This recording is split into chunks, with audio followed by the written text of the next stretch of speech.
नमस्कार। मैं विकास कुमार माली, कन्या विवाह एंड विकास सोसाइटी।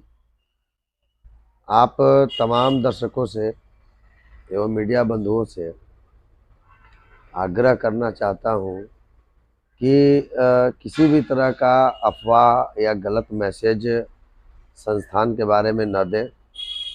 बिना मेरे से किसी भी तरह की जानकारी प्राप्त किए आप अपने अनुसार से तरह तरह के लोग तरह तरह का सवाल फेसबुक के माध्यम से और न्यूज़ के माध्यम से चला रहे हैं, ये गलत बात है।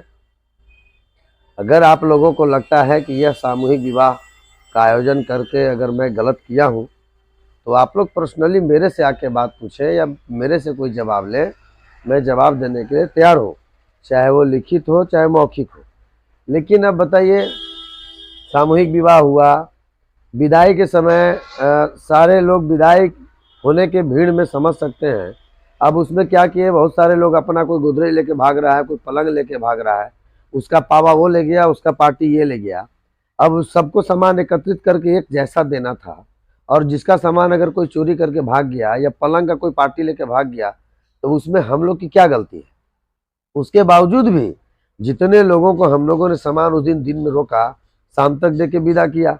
एक दिन में 350 का सम्मान बांटना क्या संभव है?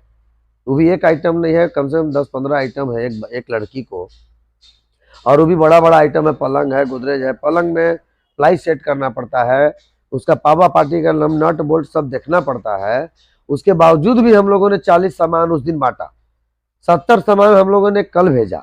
आप लोग पता कर सकते हैं। अगर आप लोगों को इस सब शक की दायरा में आ रहा है कि सामान नहीं बांट रहे हैं, तो ये सब गंदा अफवाह न उड़ाएं।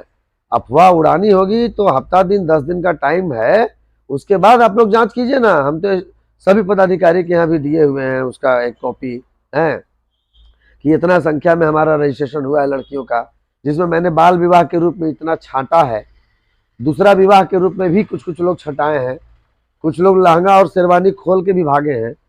तो आप लोग गढ़वावासी मुझे सपोर्ट करें कि मैं बाल विवाह और दहेज प्रथा को समाप्त करने में सफल हो सकूं, या वैसे अनाथ गरीब माता पिता जो अपनी बेटी की विवाह नहीं कर पा रहे हैं, वैसे लोगों का मैं विवाह कर सकूं। तो आप लोगों से निवेदन है कि बिना जानकारी का या बिना किसी भी सबूत का गलत अफवाह न उड़ाएं, और अगर गलत अफवाह उड़ाते हैं तो फिर मुझे कानूनन कार्रवाई करनी पड़ेगी, और मैं फिर न्यायालय के शरण में जाऊंगा। उसके बाद फिर उनका जो भी निर्णय आएगा उस पर मैं किसी से बात करूंगा। धन्यवाद।